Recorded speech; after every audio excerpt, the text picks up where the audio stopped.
Hey, I'm Dan Primack at peHUB.com, and here are your top 3 private equity stories for today, Wednesday, January 23rd. Leading us off this morning, Allied Capital and Goldman Sachs announced that they've formed a long-term investment partnership, whereby Goldman will invest about $125 million in Allied investment vehicles over the next several years. Also as part of the deal, Goldman's agreed to buy about $170 million worth of existing Allied investments, both equity and debt, so there's a secondary component here. Story number 2 is an M&A story.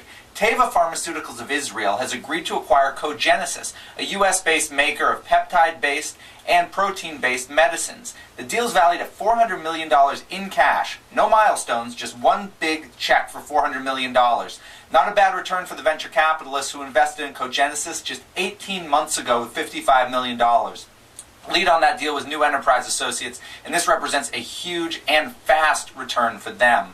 Finally, another venture capital story, Automatic, which makes the WordPress blog, WordPress blog platform, which among other things backs peHUB.com. It has raised $30 million in its second round of funding. Now, existing investor Polaris led the deal, but the new firm involved is the New York Times company.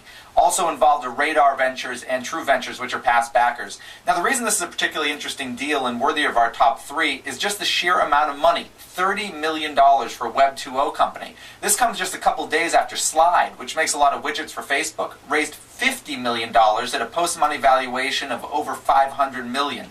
There had been a lot of talk that Web 2.0 investments were going to calm down in the new year, or at least the big ones were. But this is an indication that they're actually ramping up even higher.